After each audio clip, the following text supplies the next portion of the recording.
Hi there, just a brief look at Bettal's key line of inquiry tool. This video is not going to be any more than 5 to 10 minutes long, so if you can just bear with me. If you're a customer of ours, you will have a username and a password, and if you don't, then please contact us and we'd be more than happy to show you our document system. So I'm just going to log in here.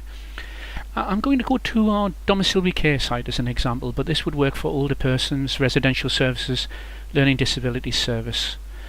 We've logged in here, and what we have is basic folders down here. What I want to turn to today is folder 3.0, key lines of inquiry, fundamental standards, and show you how we specifically evidence to the key lines of inquiry. There happen to be 118 of them, and we provide specific evidence on behalf of your service on what you should be doing to meet each individual key line of inquiry. The statements are written on your behalf. It'll become apparent. So let me just go into the key lines of inquiry folder here. We have this document, key lines of inquiry evidence table, and what we're going to do here is see a whole list of CQC key lines of inquiry. Here we have safe services and the key lines of inquiry that the CQC would ask you.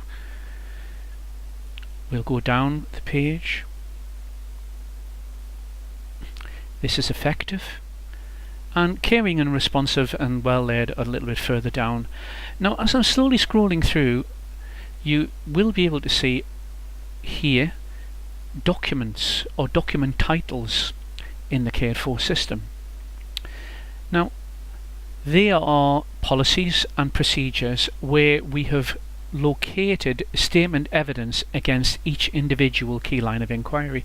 As I said before, there are 118 of them. So let me just take an example. We have here safe services, so we know we're in safe, we know we're in S1 here. I'm going to read this key line of inquiry, S1.3. Again, this is what the CQC potentially could ask you against your service. How are people protected from discrimination which might amount to abuse or cause psychological harm? This includes harassment and discrimination in relation to the protected characteristics under the Equality Act. So then you can see straight away we're in safe. We've just read that S1.3 key lines of inquiry, and it's telling us now the evidence of what your service should be doing in its text format, if you like, can be located in MAO7, safeguarding people from abuse procedure. So then I'm going to go back online now to our key lines of inquiry folder. Now, if you remember, we were in safe. We've just read S1.3, and we were looking for the document MAO7. So I will just, here we are, safeguarding people from abuse. So we're going to now locate the key lines of inquiry in that document. It'll just come up for us there. Straight away it tells us as evidence the key lines of inquiry, and how this works is we go to the back of the document, and I'm going to just quickly scroll through past our flowchart here, and we were in that Save Services 1 in key lines of inquiry, and what we've read was S1.3. How are people protected from discrimination which might amount to abuse or cause psychological harm? This includes harassment and discrimination in relation to the protected characteristics under the Equality Act. So we're seeing the evidence of what your service should be doing. We've written that on your behalf as an evidence statement, is in paragraph 6.2 and 6.7 of the procedure. So let's go back to the front end of this procedure now to 6.2 and 6.7, and this is what the text says.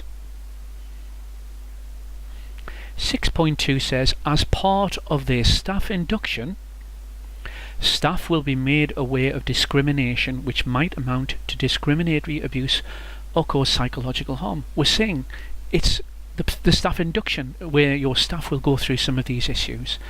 And about the protected characteristics part in that key line of inquiry, this includes discrimination on the grounds of age, disability, gender, gender identity, race, religion, belief or sexual orientation.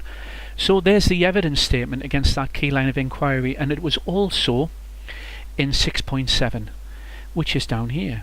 All staff should receive training on the different forms of abuse and be equipped to recognise the signs of abuse that may have taken place.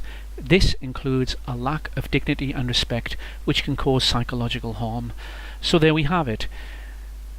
I will go back to our key line of inquiry table here. We have just read this one. We have located the document online in our Safe Services folder, turned to the document, located the corresponding key line of inquiry, and there the evidence was on as a statement on behalf of our service. And of course I think this is a great tool, because if you're inspected, why wouldn't you not have this in front of you?